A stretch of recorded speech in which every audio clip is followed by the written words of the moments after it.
আসসালামু আলাইকুম ওয়া রাহমাতুল্লাহি ওয়া বারাকাতুহু। নাহমাদুহু ওয়া নাস্তাইনুহু ওয়া নাস্তাগফিরুহু ওয়া নাউযু বিল্লাহি মিন শুরুরি আনফুসিনা। মান ইয়াহদিহিল্লাহু ফালা মুদিল্লা লাহু ওয়া মান ইউদ্লিলহু ফালা হাদিয়া লাহু। ونشهد أن لا إله إلا الله وحده لا شريك له ونشهد أن محمدا عبده ورسوله. وقال تعالى في شان حبيب إن الله وملائكته يصلون على النبي يا أيها الذين آمنوا صلوا عليه وسلموا تسليما.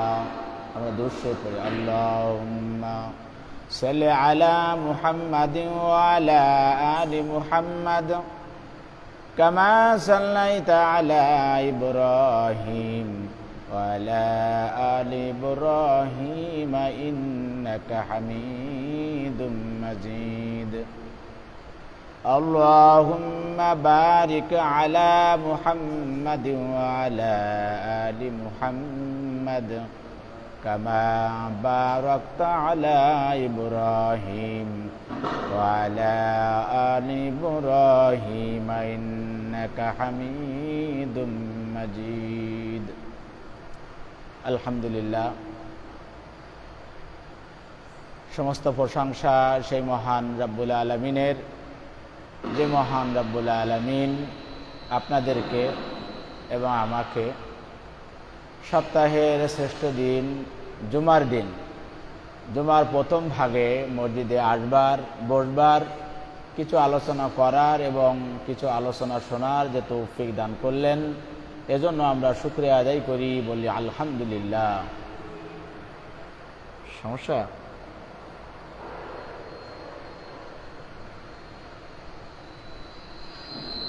সম্মানিত উপস্থিতি, আমরা আরও প্রশংসা জানাই সেই মহান আল্লাহ রাব্বুল আলামিনের প্রতি, যে মহান রাব্বুল আলামিন আমাদেরকে আরও একটি সপ্তাহ হায়াত বাড়িয়ে দিয়ে বেশি বেশি করে নেক আমল করার তৌফিক দান করলেন, এজন্য আমরা শুকরিয়া আদায় করি, বলি আলহামদুলিল্লাহ।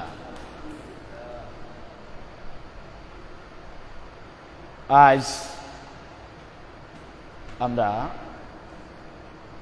মসজিদের উপরে আমরা আলোচনা করব, অর্থাৎ মসজিদ সম্পর্কে আজকে আমরা আলোচনা করব।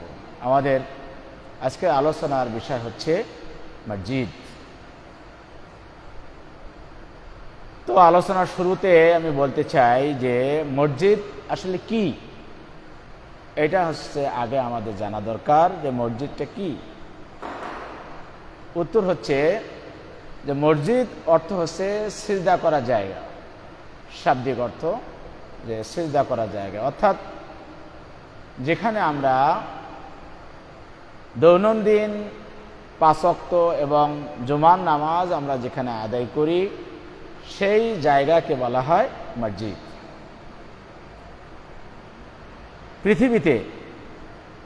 পৃথিবীতে অসংখ্য মসজিদ রয়েছে।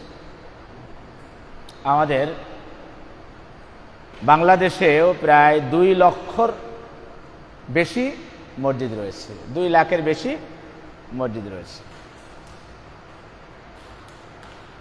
এজন্য দেখেন, এক এক দেশের একটা শহরের কিন্তু একটা নাম আছে। ঠিক তেমনি আমাদের যে শহর, অর্থাৎ ঢাকা শহর, এই ঢাকা শহরকে বলা হয় হচ্ছে মসজিদের শহর। যেমন আমরা কাশ্মীরকে কি বলি, যে ভূস্বর্গ। কাশ্মীরকে বলা হয় হচ্ছে কি, ভূস্বর্গ। ঠিক তেমনি আমাদের বাংলাদেশকে বলা হয় হচ্ছে, অর্থাৎ ঢাকাকে বলা হচ্ছে মসজিদের শহর। এখন সব মসজিদই কিন্তু আল্লাহর ঘর, সব মসজিদ কি আল্লাহর ঘর, কিন্তু এর ভিতরে তিনটা মসজিদের মর্যাদা সবচেয়ে বেশি। তার মধ্যে নাম্বার 1 বাইতুল্লাহ, অর্থাৎ কাবা শরীফ, যেখান থেকে কিছুদিন আগে আমাদের কেশিয়ার সাহেবের সৌভাগ্য হয়েছে, উনি দেখে আসছেন, যেটাকে আমরা বলি মক্কা শরীফ। 2 নম্বর মর্যাদার দিক থেকে বলা হয় মসজিদে নববী, সেখানেও উনি গিয়েছেন, অর্থাৎ মদিনার মসজিদ। এবং 3 নম্বরকে বলা হয় হচ্ছে বাইতুল আকসা বা বাইতুল মুকাদ্দাস নামেও আমরা অনেকে চিনি, যেটা হচ্ছে জেরুজালেমে অবস্থিত। পৃথিবীর ভিতরে সর্বোত্তম জায়গা হচ্ছে মসজিদ এবং সর্বনিকৃষ্ট অর্থাৎ সবচেয়ে নিকৃষ্ট জায়গা হচ্ছে বাজার। তাহলে আমরা মসজিদের শাব্দিক অর্থ আমরা জানলাম। পরের নাম্বার আলোচনা হচ্ছে মসজিদ কার। এর উত্তরে আমরা বলতে পারি মসজিদ হচ্ছে আল্লাহ। মসজিদ হচ্ছে কি আল্লাহ, অধিকার, অধিকার কি সবার। মসজিদ কিন্তু কারোর ব্যক্তিগত হবে না, কারোর একার মাতব্বরিতে মসজিদ চলবে না। এজন্য বলা হয়েছে যে মসজিদ কার, উত্তর হচ্ছে মসজিদ আল্লাহর। অধিকার কার, অধিকার সবার, এখানে সবার অধিকার। ইমাম আবু ইউসুফ রহমাতুল্লাহ আলাইহি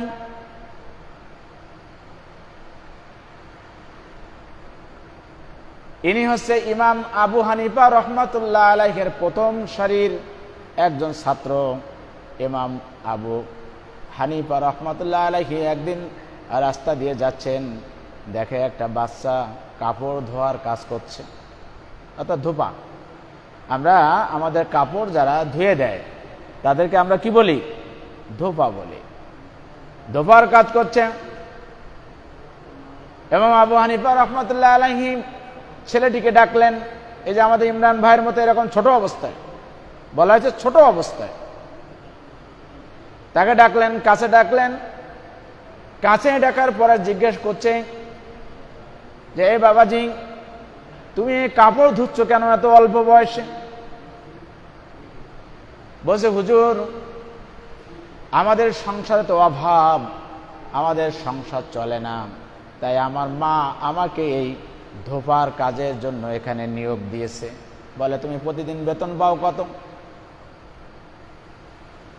তখন ইমাম ইউসুফ রহমতুল্লাহ আলাইহি বলছেন যে আমার প্রতিদিন 1 টাকা করে বেতন দেয়, 1 টাকা। তা বলছে ঠিক আছে, তুমি কাজ ছেড়ে দাও, কাজ ছেড়ে দিয়ে তুমি আমার সাথে আসো। ইমাম আবু হানিফা রহমতুল্লাহ আলাইহি ছেলেটিকে সাথে করে নিয়ে গেলেন। নিয়ে যাওয়ার পরে তাকে লেখাপড়া শেখাতে থাকলেন এবং প্রতিদিন 1 টাকা করে বেতন দেন। উল্টা মানে ছাত্র দিবে শিক্ষককে, কিন্তু এখানে শিক্ষক দিচ্ছে ছাত্রকে। মজার ব্যাপার না? এই ছেলেটিকে লেখাপড়া শেখাতে শেখাতে শিখাতে শিখাতে এমন ভাবে শিখিয়ে ফেললেন, সে বিশ্বের প্রধান বিচারপতি হয়ে গেলেন। তৎকালীন সময়ে বিশ্বের প্রধান বিচারপতি। তখন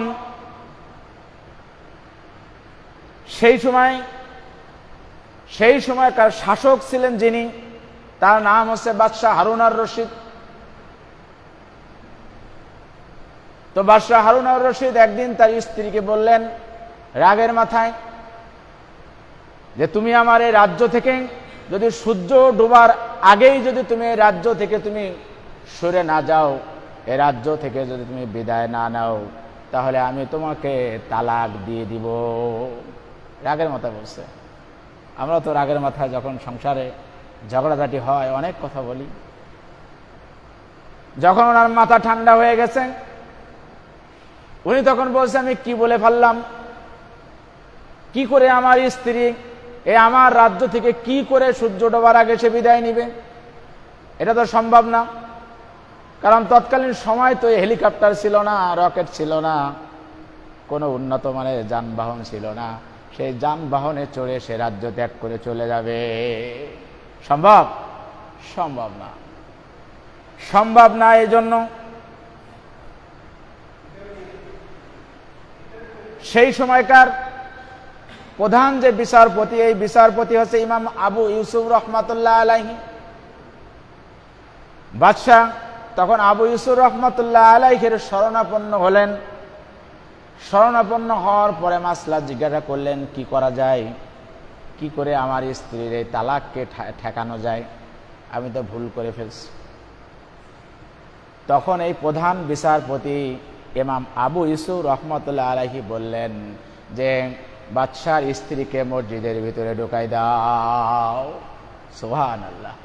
বলছে মসজিদের ভিতরে ঢুকাই দাও, কারণ মসজিদের ভিতরে যখন ঢুকাই দেওয়া হবে তখন এ বাদশার স্ত্রী তালাক হবে না। কেননা কোনো মসজিদ কোনো বাদশার না, কোনো এলাকার মসজিদ কোনো চেয়ারম্যানের না, কোনো এলাকার মসজিদ কোনো কমিশনারের না, কোনো মেম্বারের না। কারণ মসজিদ যখন করা হয় তখন সেটা আল্লাহর নামে ওয়াকফ করে দেওয়া হয়। এজন্য ফকিহরা বলছেন যে মসজিদ যে ওয়াকফ করে দেওয়া না হয় সেখানে জুমার নামাজ আদায় করা যাবে না। মাসলায় তাই বলছে। আমরা তো মসজিদের সামনে, এই মেম্বারের সামনে আমরা দাঁড়াই, আমাদের রাষ্ট্রীয় থেকে হোক বা এলাকার থেকে হোক নোটিশ দেয় যে এই নোটিশ বলতে হবে, এই নোটিশ করতে হবে, এই নোটিশ মাফিক কাজ করতে হবে, এভাবে আমরা ঘোষণা দিয়ে দিই। এই ঘোষণাটাও এই মসজিদের মেম্বার থেকে দেওয়া যাবে না। এরকম নোটিশ আমরা কিন্তু পড়ি, আমরা জানিয়ে দিই মানুষকে। কারণ মসজিদে কাজ হবে শুধু শরিয়ত যা করতে বলছে তাই করতে হবে। কোনো ব্যক্তির বা কোনো চেয়ারম্যানের বা কোনো মন্ত্রীর বা কোনো মেম্বারের নিয়ন্ত্রণে মসজিদ চলবে না। মসজিদ হচ্ছে আল্লাহর, আর অধিকার হচ্ছে সবার। শুধু তো আমার মুখের কথায় আপনারা বিশ্বাস করবেন না। আমি দলিল দিছি, দেখেন সূরা জিনের 18 নম্বর আয়াতে রব্বুল আলামিন ঘোষণা করে দিচ্ছেন, ওয়ান্নাল মাসাজিদা লিল্লাহি ফালা তাদউ মাআল্লাহি আহাদা।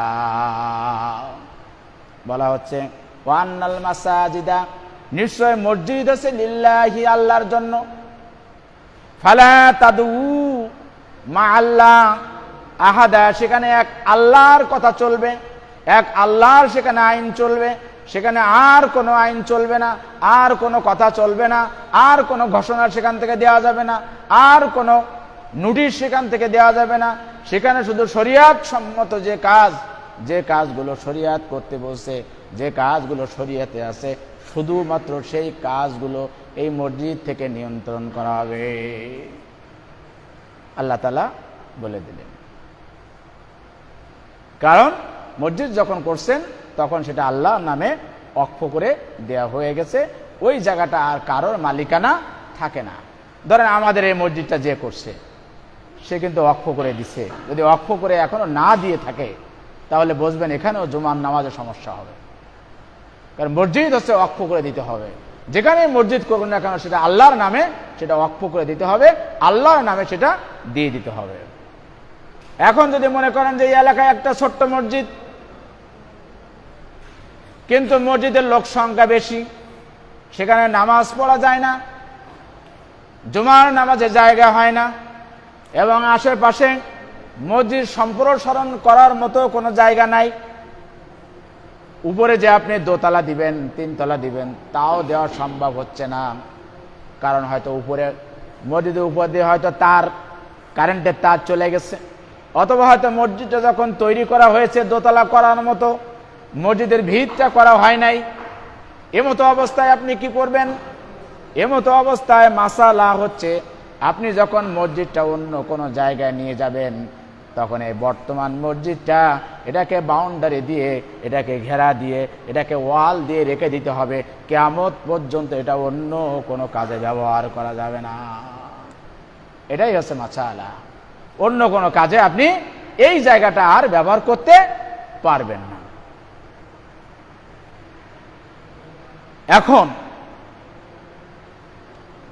এই মসজিদে তাহলে যারা আসবেন তারা শুধু আল্লাহর ইবাদত করবেন, যারা এখানে ঢুকবেন তারা শুধু আল্লাহর কথা বলবেন, এখানে শুধু শরিয়ত যা বলছে সেই কথাই এখানে হবে।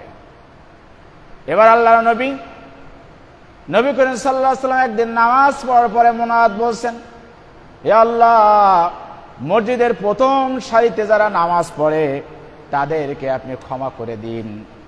এমতো অবস্থায় একজন সাহাবী বলছে, নবী করিম সাল্লাল্লাহু আলাইহি ওয়াসাল্লামকে অনুরোধ করছে, ইয়া রাসূলুল্লাহ, ইয়া হাবিবাল্লাহ, আপনি মসজিদের দ্বিতীয় সারিতে যারা আছে তাদের জন্য একটু দয়া করুন, তাদের জন্য একটু দোয়াও করুন।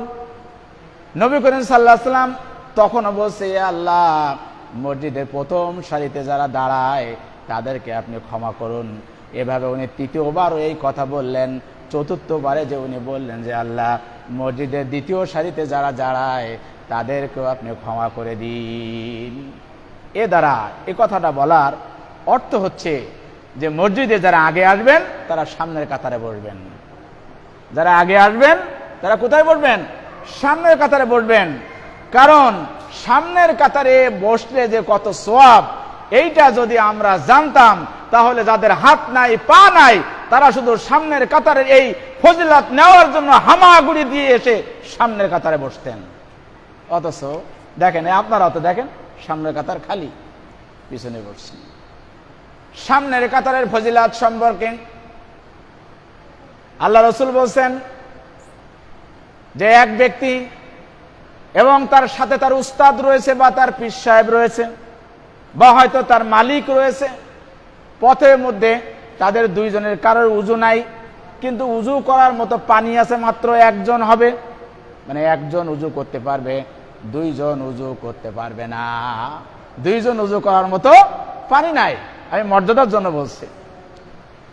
এমতো অবস্থায় আপনি যদি মনে করেন যে সাথে আমার স্যার রয়েছে, আমার স্যারকে তো আমি উযু করাবো, বা সাথে আমার পীর সাহেব রয়েছে, বা সাথে হচ্ছে আমার উস্তাদ রয়েছে, আমার উস্তাদকে দিয়ে আমি এই পানিটুকু দিয়ে উযু করিয়ে দিই, না না না, শরিয়াত বলছে এখানে আপনি হচ্ছে ওই পানি দিয়ে উযু করবেন এবং আপনার উস্তাদ হচ্ছে সে তায়াম্মুম করবে। কেননা এই যে উযু, এর যে ফজিলত, এর যে মর্যাদা, এটা আপনার অধিকার। ঠিক তেমনি আপনি সামনের কাতারে এসে নামাজ পড়বেন, সামনের কাতারের যে মর্যাদা এটা হচ্ছে আপনার। আপনি সামনের কাতারে বসে আছেন, এমতো অবস্থায় আপনি পিছে তাকিয়ে দেখলেন যে খতিব সাহেব দাঁড়িয়ে আছে পিছনে, ওক্তি নামাজ, এখানে ইমাম সাহেব নামাজ পড়ায়, আমি ধরেন আসছি, পিছনে আসছে, আপনি কিন্তু বলতে পারবেন না যে হুজুর হুজুর সামনে আসেন, সামনে আসেন, সামনে আসেন, এবং আমিও কিন্তু ওই ডেঙ্গায় ডেঙ্গায় সামনের দিকে আসতে আমি পারবো না। এটা নিষেধ, সম্পূর্ণ নিষেধ। আপনি যখন আসবেন, যেখানে জায়গা পাবেন আপনি সেখানেই বসবেন। আপনি কারো ডিঙ্গিয়ে ডিঙ্গিয়ে আপনি সামনে যে আপনার জায়নামাজ বিছানো এই জায়গায় এসে আপনি বসতে পারবেন না। এবং এটা যদি কেউ মনে করে যে না, আমি হচ্ছে মসজিদের প্রধান, আমার হচ্ছে ইমাম সাহেবের পিছনে আমার জায়নামাজ বিছানো রয়েছে, ওখানে যে আমি বসবো, এটা আপনার জন্য এটা শরিয়ত এটা বলে না, শরিয়তের মাসালা এটা না।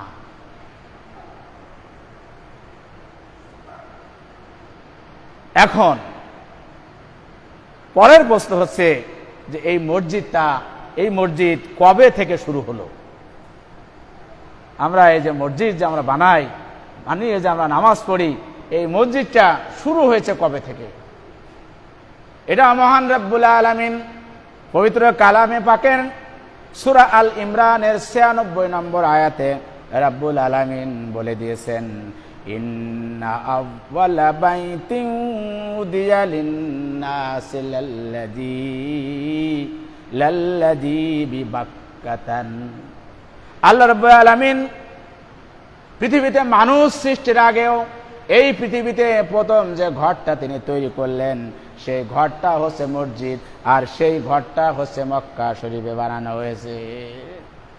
মানুষ সৃষ্টির আগে, আদম সৃষ্টির আগেও রব্বুল আলামিন পৃথিবীতে যে ঘরটা তৈরি করলেন সেই ঘরটা হচ্ছে মক্কা শরীফ, অর্থাৎ মক্কা শরীফে অবস্থিত, আর সেটা হচ্ছে আল্লাহর ঘর, আর সেটাই হচ্ছে মসজিদ।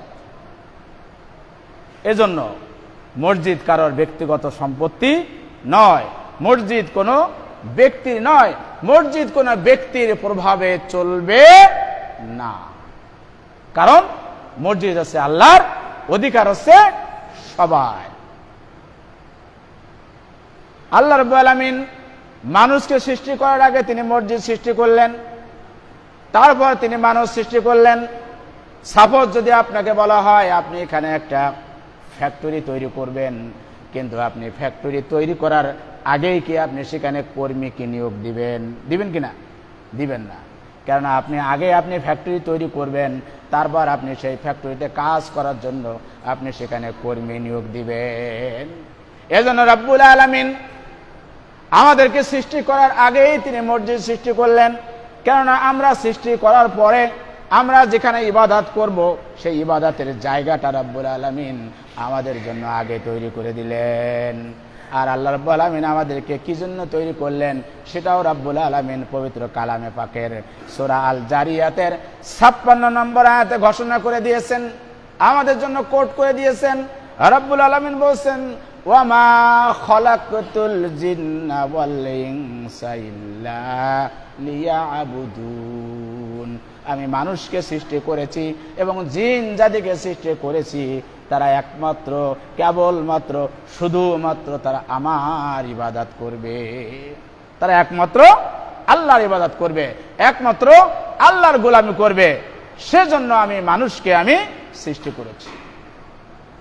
এখন পরের প্রশ্ন হচ্ছে যে মসজিদে কি হয়? তাহলে প্রথম মসজিদ কার? আপনারা প্রথম থেকে ছিলেন না? প্রথম হচ্ছে মসজিদ কি কার? আল্লাহর ঘর। মসজিদটা কবে তৈরি করা হলো? এবার হচ্ছে যে মসজিদে কি হয়। মসজিদে হচ্ছে বেশি বেশি করে আল্লাহ তাআলার নামের জিকির হয়। এটাও রব্বুল আলামিন দলিল হিসাবে সূরা হজের 40 নম্বর আয়াতে রব্বুল আলামিন বলে দিলেন, ওয়া মাসাজিদু ইযকারু ফি হাসমুল্লাহি কাসীরা। মসজিদ হচ্ছে এমন একটি জায়গা, মসজিদ হচ্ছে এমন একটি স্থান যেখানে স্মরণ করা হয় শুধু আল্লাহর নাম, কাসীরা বেশি বেশি করে আল্লাহর নাম স্মরণ করা হয়। আল্লাহ রাব্বুল আলামিন সূরা নূরের 36 নম্বর আয়াতেও আল্লাহ রাব্বুল আলামিন বলে দিয়েছেন, ফি বুতিন আজিনাল্লাহু আন তুরফা ওয়া ইযকারা ফিহা ইসমুহু। মসজিদ হচ্ছে এমন একটা জায়গা, মসজিদ হচ্ছে এমন একটা ঘর, আজিনাল্লাহু যেখানে আল্লাহর নাম স্মরণ করা হয় এবং তুরফাউ সমুন্নত করা হয়, ওয়া ইযকারা ফিহা ইসমুহু সেখানে শুধু বেশি বেশি করে আল্লাহ জিকির করা হয় এবং আল্লাহর নাম সেখানে স্মরণ করা হয়।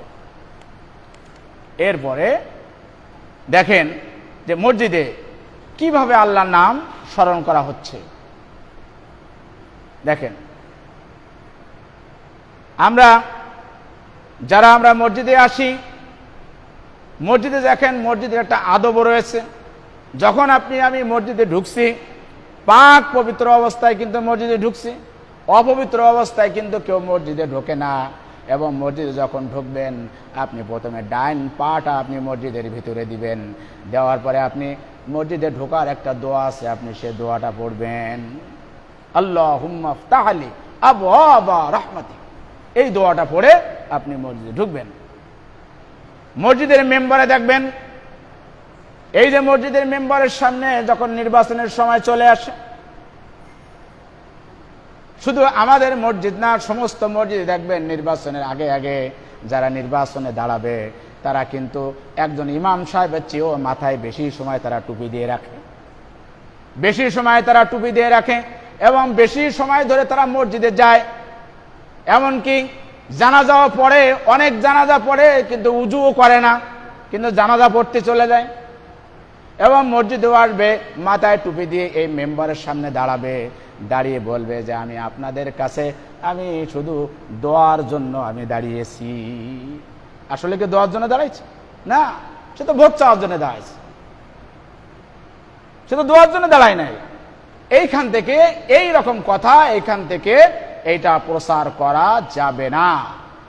এটা শরীয়ত বলছে যে এটা বলা যাবে না।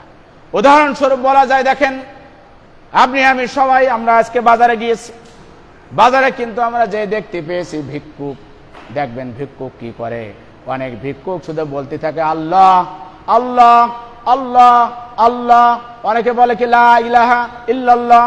আসলে কি তারা আল্লাহর জিকির করে? আসলে তারা আল্লাহর জিকির করে না, তারা বলে কি টিহা দাও টিহা দাও টিহা দাও, টাকা দাও টাকা দাও। কিন্তু তারা যদি ওইরকম বাজারের ভিতরে আল্লাহর জিকির না করে তারা যদি আল্লাহর ঘরে এসে আল্লাহকে জিকির করত, রাব্বুল আলামিন তাদেরকে রিজিকের ব্যবস্থা করে দিতেন কিনা? ঠিক তেমনি যারা এই নির্বাচনের সময় এসে কাছাকাছি এসে যখন এভাবে মসজিদের মেম্বারের সামনে দাঁড়িয়ে বলবে যে আমার জন্য দোয়া করেন, আসলে তারা দোয়া চায় না, তারা চায় কি? ভোট। এরপরে দেখেন মুয়াজ্জিন সাহেব যখন আজান দিচ্ছে আল্লাহু আকবার, প্রথম শব্দ দেখেন আল্লাহু আকবার। মুয়াজ্জিন যখন আজান শেষ করছেন তখন বলছেন কি লা ইলাহা ইল্লাল্লাহ, সেখানেও কিন্তু আল্লাহ। এরপরে যখন ইমাম সাহেব সামনে দাঁড়াচ্ছেন, মুয়াজ্জিন সাহেব যখন ইকামত দিচ্ছেন তখন দেখেন ইকামতের শুরুতেও আল্লাহ, এবার দেখেন যখন ইকামত শেষ হচ্ছে ইকামতের শেষেও আল্লাহ। এবার দেখেন ইমাম সাহেব যখন নামাজ শুরু করছেন আল্লাহু আকবার বলে যখন তাকবীরে তাহরিমা বাঁধছেন উনিও আল্লাহু আকবার বলছেন, সেখানেও আল্লাহ। এবার আল্লাহু আকবার বলে উনি যখন হাত বাঁধলেন, হাত বাঁধার পরে প্রথমেই দেখেন সানা পড়ছেন সুবহানাকাল্লাহ, সেখানেও আল্লাহ রয়েছে। এরপরে উনি যখন সানা শেষ করলেন বলছেন আউযুবিল্লাহ, সেখানেও আল্লাহ রয়েছে। এরপরে বলছেন বিসমিল্লাহ, সেখানেও আল্লাহ রয়েছে। এরপরে যখন সূরা ফাতিহা বলছেন আলহামদু, সেখানেও আল্লাহ রয়েছে। এরপরে যিনি যখন সূরা ফাতিহা শেষ করলেন, ধরেন সূরা ইখলাস পড়লেন, সেখানেও দেখেন আল্লাহ রয়েছে। অর্থাৎ মসজিদ শুধু বানানো হয়েছে আল্লাহর নাম জিকির করার জন্য, আল্লাহ আল্লাহ করার জন্য, এবং শরীয়ত সম্মত জিনিস হচ্ছে মসজিদ থেকে প্রচার করা হবে শুধুমাত্র কেবলমাত্র একমাত্র আল্লাহর নাম স্মরণ করার জন্য মসজিদ বানানো হয়েছে। দেখেন মসজিদটা হচ্ছে আল্লাহর জিকিরের জায়গা, এটা হচ্ছে তালিমের জায়গা, এটা হচ্ছে প্রশিক্ষণের জায়গা। অথচ দেখেন এখানে সাপোজ যদি আজকে 200 মানুষ যদি এখানে নামাজে আসে, আপনি 200 মানুষকে যদি আলাদা আলাদাভাবে নামাজ পড়তে বলেন, দেখবেন যে 100 জন ঠিক মতো নামাজ পড়তে পারবে না। 100 জন তারা ঠিক মতো নামাজ পড়তে পারবে না, তাদের নামাজ ভুল হবে। কেননা তারা মসজিদ থেকে তালিম নেয় না, ইমাম সাহেবের কাছে শোনে না, মুয়াজ্জিন সাহেবের কাছে শোনে না, কোনো হুজুরের কাছে যায় না। তারা বলে কি আমরা নিজে নিজেই শিখে ফেলছি। অথচ দেখেন সাহাবারা, নবীর সাহাবারা মসজিদের পাশেই কিন্তু তাদের লেখাপড়ার ঘর ছিল আহলে সুফফা। এই আহলে সুফফায় তাদেরকে সেখানে শিখাতে হতো, তাদেরকে শিক্ষা দেওয়া হতো। হযরত উমর রাদিয়াল্লাহু তাআলা আনহু সবসময় নবী করিম সাল্লাল্লাহু আলাইহি সাল্লামের কাছাকাছি থাকতে চাইতেন, কিন্তু হযরত উমর রাদিয়াল্লাহু তাআলা আনহুর তারও ঘোড়া ছিল, তারও উট ছিল, তারও তাদের খাওয়ানো হতো, তাদেরকে খাবারের ব্যবস্থা করতে হতো। উনি একজনের সঙ্গে চুক্তি করলেন যে ভাই আমি একদিন তোমার ঘোড়াগুলো মাঠে নিয়ে যাব, তুমি একদিন আমার ঘোড়াগুলো মাঠে নিয়ে যাবা। আমি যেদিন তোমার ঘোড়া মাঠে নিয়ে যাব সেদিন তুমি নবীর কাছ থেকে ইলম শিক্ষা করবা। পরের দিন আমি যখন নবীর কাছে থাকবো আমি ইলম শিক্ষা করব। ওই অ্যাবসেন্ট যেদিন থাকছে, অনুপস্থিত যেদিন থাকছে, ওই দিনের আলোচনা তুমি আমাকে শিখাবা আর আমিও তোমাকে শিখাবো। অথচ আমরা দেখেন আমরা এ ব্যাপারে আমরা কোনো শিক্ষার জন্যই আমরা আসি না। এমনকি দেখেন জুমার দিন যে জুমার নামাজের আগে যে 30 মিনিট 40 মিনিট বা 35 মিনিট বয়ান হয়, এটাও কিন্তু একটা খুতবা। আপনারা খেয়াল করছেন কিনা এই যে এখানে যে বাংলাটা বলি এর সার অংশ কিন্তু আমি এখানে আরবিতে দাঁড়িয়ে বলি, সারাংশ। সব তো বলা যায় না বা বলার সময় থাকে না, এর সারাংশটুকু এখানে বলা হয়। অথচ দেখেন এই মসজিদের যে বয়ানটা শুনবে, এই বয়ানও কিন্তু অনেকে শুনতে আসে না। অনেকের দেখা যায় এর সামনে থেকে দেখা যায় যে মেম্বার থেকে যখন আরবি খুতবাও শেষ হয়ে গেছে তখনও অনেকে আসছে, অথচ আল্লাহ রাব্বুল আলামিন দেখেন কি বলছেন, সূরা আল জুমার 9 নম্বর আয়াতে রাব্বুল আলামিন বলছেন, ইয়া আইয়ুহাল্লাযীনা আমানু ইযা নুদিয়া লিস-সালাতি মিন ইয়াউমিল জুমআতি ফাসআউ ইলা যিকিরিল্লাহি ওয়া যারুল বাইয়া যালিকুম খায়রুল লাকুম ইন কুনতুম তা'লামুন। রাব্বুল আলামিন বলেন, ইয়া আইয়ুহাল্লাযীনা আমানু, ও তোমরা যারা ঈমান এনেছো, ইযা নুদিয়া, তোমাদেরকে যখন মুয়াজ্জিন ডাক দেয় নামাজের জন্য, মুয়াজ্জিন যখন তোমাদেরকে আহ্বান করে লিস-সালাতি, নামাজের জন্য, মিন ইয়াউমিল জুমআ, বিশেষ করে জুমার দিন, ফাসআউ, তোমরা চলে আসো, তোমরা দৌড়ায় দৌড়ায় চলে আসো, ইলা যিকরিল্লাহ, আল্লাহর স্মরণ করার জন্য, ওয়াজারুল বাইয়া, তোমাদের বিসা কিনা, তোমাদের কাজকর্ম, তোমাদের চাষাবাদ তোমরা সবকিছু বন্ধ করে দাও। আর যদি তোমরা এটা করো, যালিকুম খায়রুল লাকুম, এটাই হচ্ছে তোমাদের জন্য হচ্ছে উত্তম, ইন কুনতুম তা'লামুন, যদি তোমরা অনুভব করতে পারো, যদি তোমরা বুঝতে পারো। এই জুমার দিন বুখারী শরীফের এক বর্ণনায় আসছে যে এদিন হচ্ছে সপ্তাহের শ্রেষ্ঠ দিন, এদিন হচ্ছে আদম আলাইহিস সালামের সৃষ্টির দিন। আদম আলাইহিস সালামের ভুলের কারণে যে দুনিয়াতে পাঠিয়েছিল, আদম আলাইহিস সালামকে যে তওবা কবুল করেছিল, সে দিনটাও আজকে দিন। এদিন হচ্ছে গরিবের হজ। আমরা যারা টাকা পয়সা নাই, যারা আমরা মক্কা মদিনায় যেতে পারি না, আমাদের জন্য এই দিনটা বলা হচ্ছে হজের দিন। কোন কোন জায়গায় বলা হচ্ছে এই দিনটা হচ্ছে ঈদের দিন, এবং এই দিনেই হচ্ছে কিয়ামত সংগঠিত হয়ে যাবে। আমরা মসজিদ সংক্রান্ত, মসজিদ বিষয় নিয়ে আমরা আলোচনা করতেছিলাম। আজকে আমরা আলোচনা করলাম মসজিদ কি, পরে আমরা আলোচনা করলাম মসজিদ কার, এরপরে আমরা আলোচনা করলাম মসজিদে কি হয়। বাকি আলোচনা আল্লাহ যদি হায়াতে বাঁচিয়ে রাখে আগামী সপ্তাহ করবো ইনশাল্লাহ। যে পর্যন্ত আলোচনা করলাম এই আলোচনার উপরে আমি যেন নিজেও আমল করতে পারি, আপনারা আমার জন্য দোয়া করবেন। ওমা তাওফিক ইল্লা বিল্লাহ। আসসালামু আলাইকুম ওয়া রাহমাতুল্লাহি ওয়া বারাকাতুহু।